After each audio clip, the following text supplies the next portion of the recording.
Good day, all. Ira Epstein of Linn Associates, and this is for Wednesday, the 8th of January, 2020. I got about a minute left before they clear the boards. Big up move in the stock market. You broke down in the metal markets. As you can see, the dollar up and the currencies are all in the red.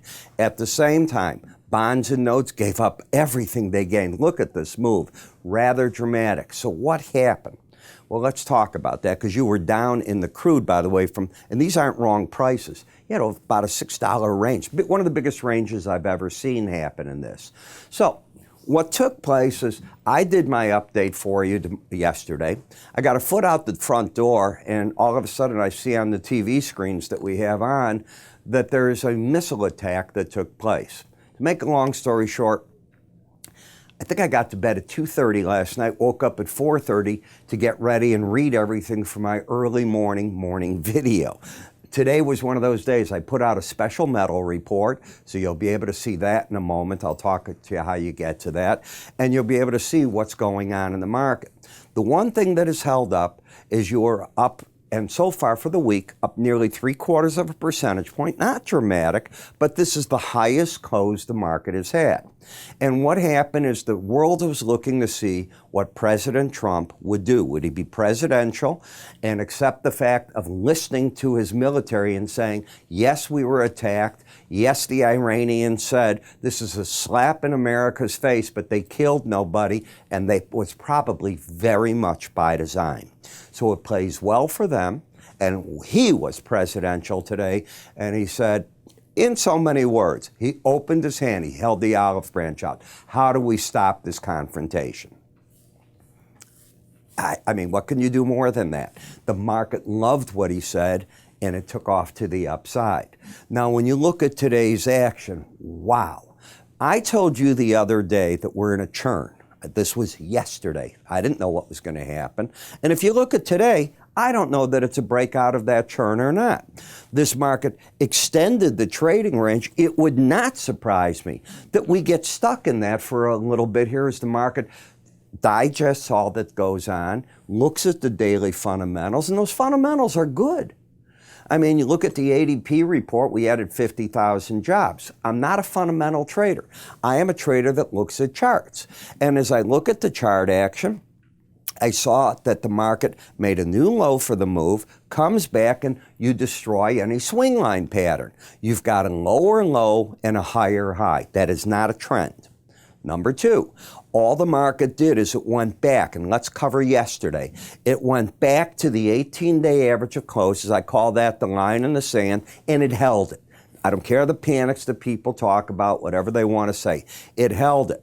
Are we trending? We are not. The bias is up, but we're not in a trend. Where's the resistance? The upper Bollinger Band at 32.72. Now, I know you're going to say, it's going to run away from there. It's going to do all this. You do what you have to do. I looked at the market, and in the panic of it all, I said, I don't think it's going beyond that lower Bollinger Band. We'll see if I'm right or wrong. Didn't quite get there. Momentum, overbought. So I have a market that's, I think, churning. I think that market has upside bias, but it's overbought, and it's got pretty serious resistance at this rounding type action that is taking place via the Bollinger Band. In the Nasdaq, where did you go to? Let's go back to yesterday. Here's the market, higher lows, higher highs. It's over the 18-day average of closes. You still had the embedded reading. Here's today's action. You went down to the 18-day average, you held it, and I think those that were looking at this market looked at that number. Where's the resistance? 80.69. What? 89.69. What is today's high? 89.72. I think the pros were in the market getting out against the upper Bollinger Band. First time we hit it in a while. When I come to the Dow, what did the market do? Let's go back to yesterday. In the Dow, you're fighting at the 18-day average. Now, do you have a trend? You got a lower low, higher high. Momentum is turned down. The market had already hit the 18-day average. If it breaks much through there, maybe it gets to wherever that Bollinger Band is, and if it rallies, I'm looking for resistance at the upper band. But I'm in that churn area as I define it. The market makes its break. Today's low was 28.084. The Bollinger Band 28,097, you bounce, clear that, and you're getting right up to that upper band. I'll let you decide what you want to do. I see an overbought market still in a churn. In the Russell, let's take away this action. If you continue to the downside, you have lower highs, lower lows, you closed under it. Momentum is down. If you break, and I don't know that you're going to break or not, but if you do, wherever that Bollinger Band comes in, if I'm somebody that's looking at the short side, I'm looking at that, not as a buy go long, but I certainly think the pros are looking at that.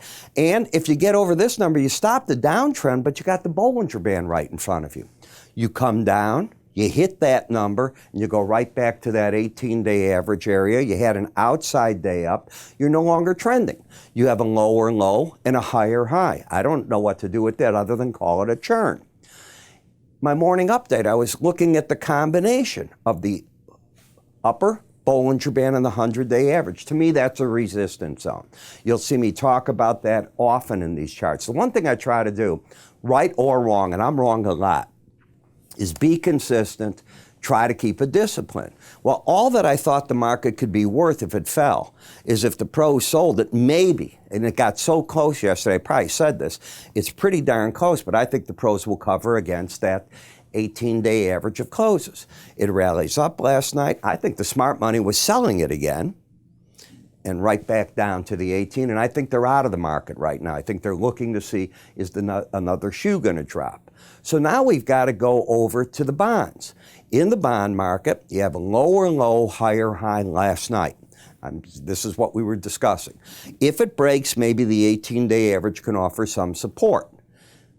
You didn't. You rallied up first all the way in this market because of the missile attack. People are buying over the Bollinger Band into the 100-day average. Do you ever hear me say buy over a Bollinger Band?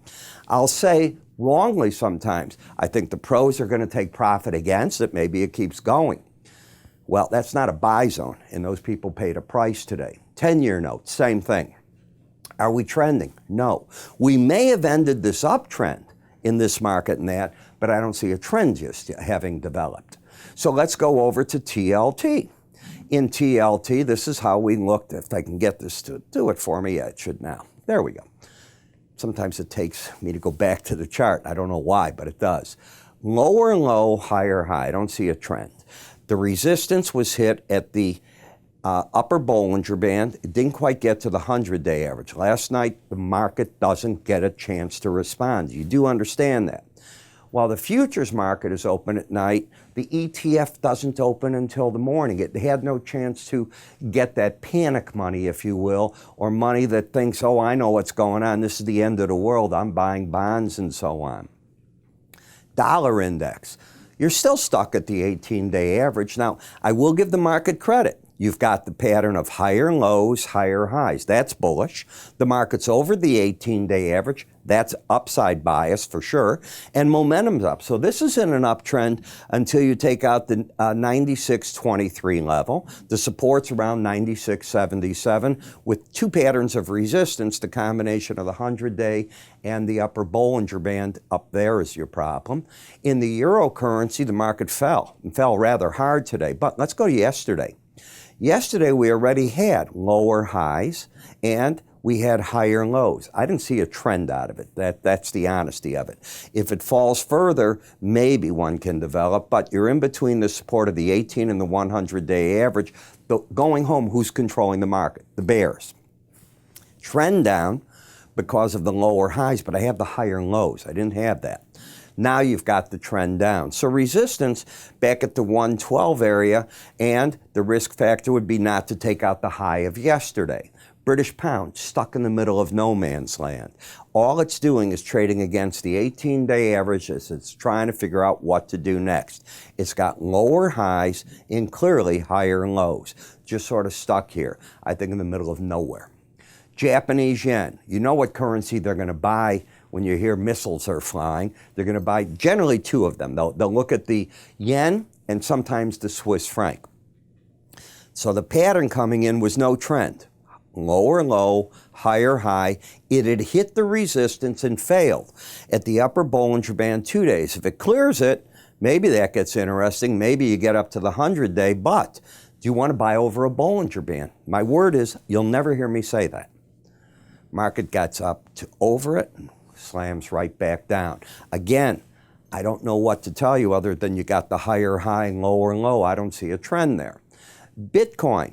Bitcoin has been trying to stay over the upper Bollinger Band. It finished at 81.10. That number's 80.78. So far, it is a breakout of the sideways pattern. Pullbacks could be well supported, but it's very overbought. And you know what I'm going to tell you? No, you're never going to hear me tell you buy a Bollinger Band or higher than it. I don't recall me ever doing it. You may find it. I don't recall it. It's not what I teach. Now, obviously, Brent is going to be more at risk in terms of oil getting to market, and the president made this very clear in his statement, than our WTI light crude is. And the reason for it is that is the oil going through the Straits of Hormuz. The president made it very clear. That's China's oil. That's other countries' oil. The U.S. is pretty oil dependent. Now, we do get oil from other places because we blend it. But we are a net exporter, and that is the way to look at it. And I think that you've got to look at oil today and say, uh-oh, big problem. You put in a whole war premium, you got to 72, and you collapsed off of that nearly $7. Huge issue. Does that mean you're in a sudden downtrend? No. I think you made a trading top, but I don't know what to do with this type of pattern. It's not a trend. Same in the WTI. Do you buy over a Bollinger Band? I'm going to repeat myself. No. And market got up, people panicked, and then they panicked on the way back down. I don't know what to do with that. You went from the Bollinger Band high to the Bollinger Band low in gasoline. The range in gasoline today is mind-boggling, 17 cents a gallon. And this is just panic money all over the place. And I'll repeat, I don't see a trend out of it. I see the end of a rally. Natural gas is going to look at U.S. weather. It is that time of year when it starts looking, can we get any cold weather? We have been so lucky we've had none. When you get some, you'll probably take this area and get a bounce away from it. But to get to the 18-day average, you've got to take out this high. That's bothersome to me because you'll leave the downtrend. So I'm looking at a market that's been correcting, It's out of the oversold condition, or is it? What's this number? It's under 30. I want no part of short positions. I consider any reading under a 30 to be an oversold. So if you're going to put on the market here, you're coming into an oversold condition. Doesn't mean you won't be right because the trend is down and the bias down, but it's oversold. So it's one of those elements that I just say, hey, why am I doing something like that if I'm going to recommend it to a client? I have enough errors that I make. I don't need to make ones that I know I shouldn't make. And that's the difference. So, as I said, I put out my gold report. Now, I covered the weekly charts because that's what I think is important with it, along with the daily, price counts, the seasonals for you. I give you an idea as to what the market did and price counts. Now, price counts are really important. The 1600 level has been a lot of different traders' objective on this current rally. It got there today and it failed against it. It's that simple. That does not mean it's bearish. It hit a number and we probably go into a consolidation pattern. I give you all the reasons as to what I'm seeing in this report. Go to our website, go under the word research, metal report, enjoy it. You can call my staff if you have a problem. I'm Ira Epstein. You have a good day.